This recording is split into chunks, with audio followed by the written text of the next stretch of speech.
سنیل گواسکر ویلی دی چې پاکستان د ایشیا کپ نه آوټ کول پکار دی. اوس پاکستان که چېرې د ایشیا کپ نه آوټ کیږي نو آیا ایشیا کپ کې دی شي که نه؟ لکه دا خبره سنیل گواسکر غوندې یو ایکسپیرینس کلاړي چې په دغه فیلډ کې پاتې کیږي او دی داسې خبره کوي، نو موږ به خو د نور چا ناړو ګیله نه کوو چې سنیل گواسکر یو تجربه کار انسان هغه هم دا خبره کوي چې پاکستان د ایشیا کپ نه بهر کول غواړي، پاکستان د ایشیا کپ نه بهر کول پکار دی. نو آیا پاکستان چې کچره د ایشیا کپ نه بهر شي نو ایشیا کپ په ایشیا کپ پاتې شي؟ بالکل نه. دا بیا داسې پاتې شي لکه ټرایانګولر سیریز یا د څلورو ملکونو سیریز، بیا ولا ایشیا کپ ته نشي ویلې چې د پاکستان غونډې اهم لوبډله ته د ایشیا کپ نه بهر کې، او ایشیا کپ چې پیسه ګټي نو هغه د انډیا او د پاکستان د میچ نه ګټي. نو ته چې پاکستان بهر کې نو د انډیا پاکستان میچ ته ختم شو، نو بیا به تر ریونیو پس جنریټ کې پیسه به پس ګټي. په ایشیا کپ کې چې 10 میچونه یې کنه نو 9 میچونه دومره پیسه نه ګټي چې څومره پیسه هغه یو میچ لسم میچ کم چې د پاکستان او انډیا وی چې هغه څومره پیسه ګټي، دومره رستا ټوټل ایشیا کپ نه ګټي څومره پیسه ته د ایشیا کپ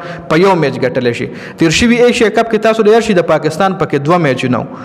تیر شوی 2023 ورلد کپ او کم 2024 ورلد کپ هغه کې د پاکستان او انډیا میچ د ریزرو ډے هم کې خودل شوی چې لکه کدا میچ په دې ورځ باندې بارانو شنو دا په بل ورځ باندې کیږي لکه یو عام میچ یو ګروپ میچ د پاره ریزرو ډے کې خودو سوالي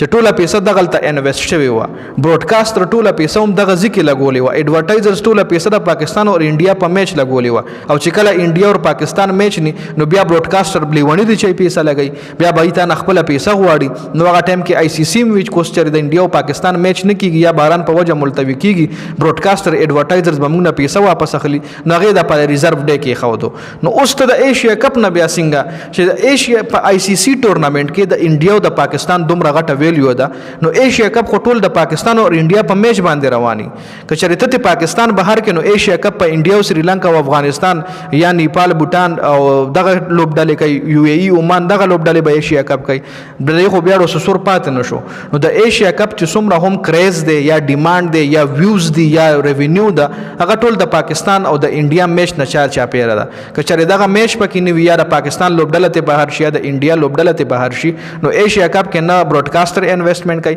نه پکې ایډورټایزر انویسټمنټ کوي، او نه پکې آډینس بیا انټرسټډ وي، نه بیا آډینس دغه میچز ګوري. نو په دې وجه باندې چې دا سنیل گواسکر غونته انسان هم داسې خبره کوي چې د ایشیا کپ نه پاکستان بهر کول پکار دی. نو بیا موږ لا پکار نه چې مونږ یو جاهل سړی نه یا مونږ د کرکټ نه یو لري ساتل شوی انسان نه مونږ بیا د کرکټ حواله سره ګیلې کو. بل دا ځل ایشیا کپ هوسټینګ چې کم دی هغه انډیا او سریلانکا سره د انډیا الریډي انکار کړی چې دا هوسټینګ زنو کوم ځکه نه کوي چې پاکستان به ورځنه انډیا ته، نو بیا د انډیا یو ډیر غلط امیج پریوزي دنیا لا. او د ای سی سی چیرمن چې کم دی هغه هم محسن نقوی دی، د پاکستان کرکټ بورډ چیرمن چې کم دی هغه د ایشیا کرکټ کونسل هم چیرمن دی. نو ته بیا څنګه پاکستان بهر کې؟ خو خیر دا سنیل گواسکر بیان او چې دا غي شاله د لمه مکمل ډیټیل وی چې په څه وجه باندې پاکستان د دې ایشیا کپ نه نشي بهر کېده. نو دې حواله سره چې تاسو سره لري خپل قیمتي رائے موږ سره په کمنټ کې ضرور شریک کړئ.